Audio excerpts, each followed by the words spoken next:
Hello everyone.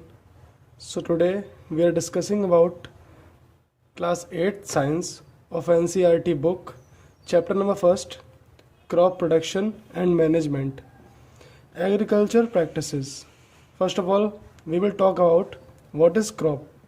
When plants of the same kind are cultivated at one place on a large scale, it is called crop. जब एक ही तरह की खेती बहुत बड़े स्केल पर उगाई जाए उसको हम क्रॉप कहते हैं. Till 10,000 BCE, people were nomadic. They were wandering in groups from place to place in search of food and shelter. पहले के लोग खेती वगैरह के बारे में जानते ही नहीं थे, तो उसके बाद वो लोग क्या करते थे, तब पूरी जगह पे घूमा करते थे खाने की तलाश में, शेल्टर की तलाश में. They ate raw fruits and vegetables and started hunting animals. उन्होंने क्या किया कि जो रॉ फ्रूट्स हैं उनको खाना शुरू किया, वेजिटेबल्स और एनिमल्स को हंट करना शुरू किया. Later they started to cultivate land and produce rice, wheat and other crops. उसके बाद उन्होंने लैंड को कल्टिवेट करना शुरू किया. उसके बाद खेती उगाई जाने लगी, जैसे राइस, व्हीट और अलग तरह की crops. Thus agriculture was born. इसी तरह से जन्म हुआ एग्रीकल्चर का. Crops are divided into seasonal categories because in India there are different climatic conditions like rainfall, humidity, temperature. So categorization is important कि कब कौन सी खेती करनी है ये जानना बहुत ज़रूरी है, क्योंकि कब रेनफॉल होता है, कब ह्यूमिडिटी होती है, कब टेम्परेचर ऊपर नीचे होता है, ये सब जानना ज़रूरी है. उसी के बाद तो हम खेती कर पाएंगे. These are categorized into two broad categories, kharif crops and Kharif crops. These are also known as monsoon crops because these crops needed much water to grow. और ये बोई जाती हैं जून में और हार्वेस्ट अक्टूबर या नवंबर में कर ली जाती हैं. इनकी मेन क्रॉप्स हैं पैडी, जिसको हम धान की खेती कहते हैं, मेज जिसे मक्का कहा जाता है, सोयाबीन को सोयाबीन ही कहते हैं, ग्राउंडनट, मूंगफली, कॉटन, कपास. इन सब की खेती किस कैटेगरी में आती है? खरीफ क्रॉप में, क्योंकि इन सब खेतियों को ज़्यादा पानी चाहिए होता है. उसके बाद हम दूसरी कैटेगरी की बात करते हैं जिसका नाम है rabi crop. These are also known as winter crops because these crops do not need much water to grow. It is sown in October and harvested in March. ये कब उगाई जाती हैं? अक्टूबर में, और हार्वेस्ट कब की जाती हैं? मार्च में. इसकी मेन क्रॉप्स हैं व्हीट यानी अनाज, ग्राम मीन्स चना, पी मतलब मटर, मस्टर्ड मतलब सरसों, लिंसीड मतलब अलसी का बीज. अब हम बात करते हैं कि कैसे हम खेती करते हैं, क्या क्या स्टेप्स इन्वॉल्व होते हैं उसमें. Steps of agriculture practices. Preparation of soil. पहले सॉइल तैयार की जाती है, फिर बीज बोए जाते हैं. बीज बोने से ज़रूरी है उसका सिलेक्शन करना कि कौन से बीज सही हैं, कौन से गलत हैं. उसके बाद adding manure and fertilizers. Manure और फर्टिलाइजर्स का यूज़ किया जाता है. इरिगेशन यानी सिंचाई की जाती है. Protecting from weeds. उसके बाद जो अनवांटेड प्लांट्स उग जाते हैं, जब पक जाती है क्रॉप तब उसे हार्वेस्ट किया जाता है. उसके बाद लास्ट में काम आता है स्टोरेज का. So we will study in detail preparation of soil. The preparation of soil is very important because we have to turn the soil and loosen it. हमें क्या करना होता है, हमें सॉइल को थोड़ा ढीला करना होता है जिसकी वजह से जो रूट्स हैं वो अंदर तक जा सकें. This allows the roots of the plants to get deeper. यही मैंने बोला जो अभी. The process of loosening and turning the soil is called tilling. उस प्रोसेस को जिसके द्वारा लूज़ की जाती है सॉइल उसको हम टिलिंग कहते हैं या प्लाइंग कहते हैं. If soil is very dry it may need watering before प्लाइंग. अगर जो सॉइल है वो ज़्यादा ही सूखी है तो उसमें पहले पानी दिया जाए उसको, उसके बाद वो उपजाऊ बनती है, उसके बाद उसे प्लाइंग कर सकते हैं. और sometimes we need to add manure in soil before tilling. This makes soil more fertile. कभी कभी हमें मैन्योर भी ऐड करना पड़ता है जिसकी वजह से और भी फर्टाइल हो जाए. There are some tools that is needed to loosening the soil. जैसे कि प्लाव, जिसको हल कहते हैं. It is use from ancient times for tilling the soil and adding the manure, removing the weeds. ये ऐड करने के लिए मैन्योर यूज़ किया जाता है। जो अनवांटेड प्लांट्स हैं उनको हटाने के लिए भी इसको यूज़ करते हैं। और दूसरा नंबर है हो, इसको कुदाल कहते हैं। It is a simple tool which is used for removing the beads and loosening the soil. वही अनवांटेड प्लांट्स हटाने के लिए और सॉइल को लूज करने के लिए। और थर्ड नंबर पर आता है cultivator. Now it is प्लाइंग is done by tractor driven cultivator. The use of cultivator saves labour and time most effective. It is most effective among them, और इसी का यूज़ सबसे ज़्यादा हो रहा है आजकल। आते हैं सेकेंड नंबर पर sowing. Sowing is an important part of crop production. बीज बोना एक बहुत इंपॉर्टेंट पार्ट है क्रॉप प्रोड्यूस करने के लिए। Before sowing we have to select healthy seeds. बीज बोने से पहले हमें ये सिलेक्ट करना ज़रूरी है कि कौन से सीड्स हेल्दी हैं। Farmers prefer to use seeds which give high yield. Farmers उन सीड्स को चूज़ करते हैं जो ज़्यादा पैदा दें, जो अच्छे से पैदा हों। कैसे पता करें कि कौन सा सीड सही है?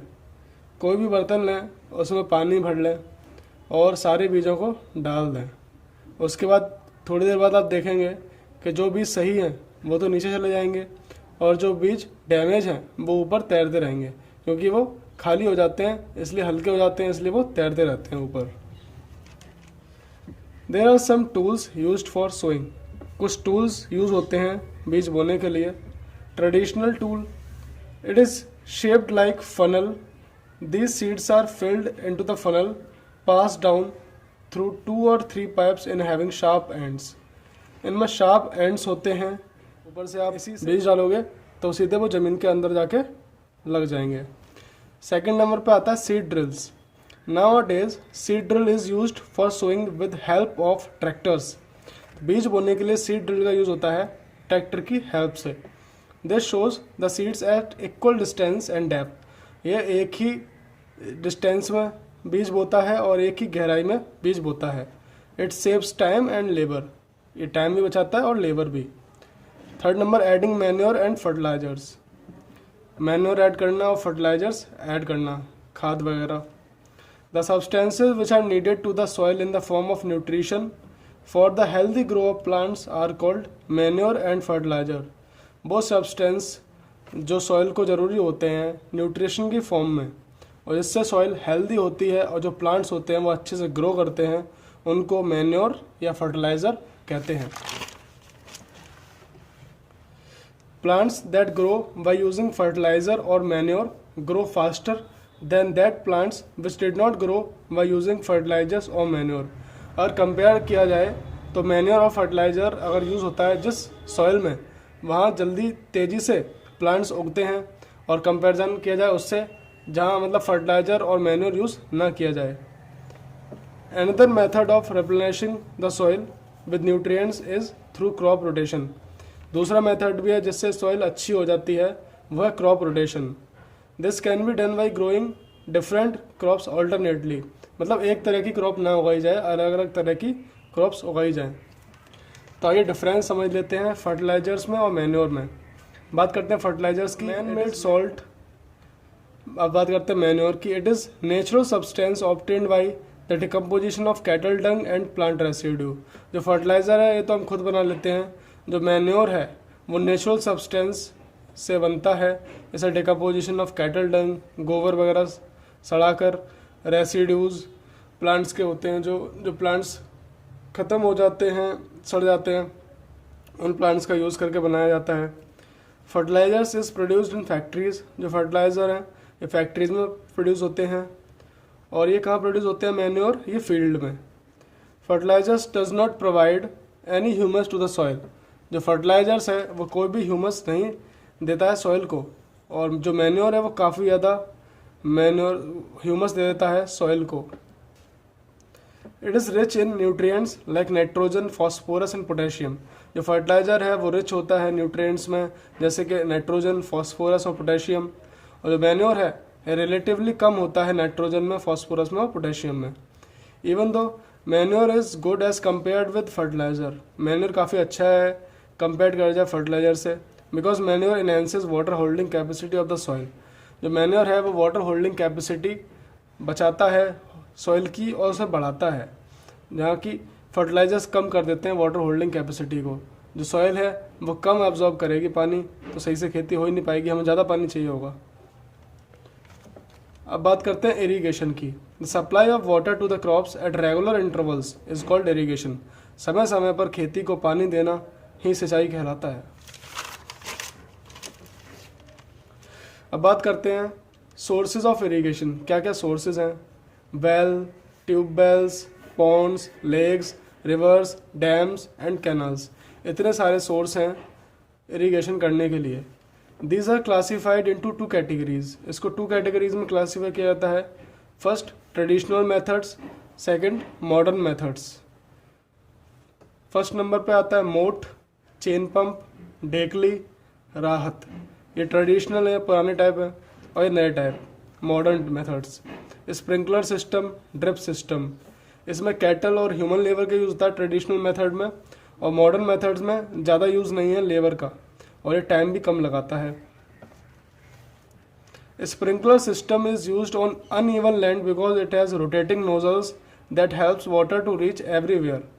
जो स्प्रिंकलर सिस्टम है वो अनइवन लैंड पर यूज़ होता है, जैसे ऊंची नीची ज़मीन होती है वहाँ पे यूज़ होता है, और इसमें रोटेटिंग नोजल्स लगी होती हैं जो हर जगह पानी पहुँचाती हैं। Drip system is useful where there is a lack of water. जहाँ पर पानी की कमी होती है, जहाँ पानी कम होता है, वहाँ ड्रिप सिस्टम का यूज़ होता है। In the system water falls drop by drop directly near to the roots. ये ड्रॉप बाय ड्रॉप पानी गिरता है सीधे रूट्स के पास। Hence modern methods are much effective than traditional methods. जो मॉडर्न मेथड्स हैं वो काफ़ी ज़्यादा इफेक्टिव हैं कंपेयर किया जाए ट्रेडिशनल मेथड से।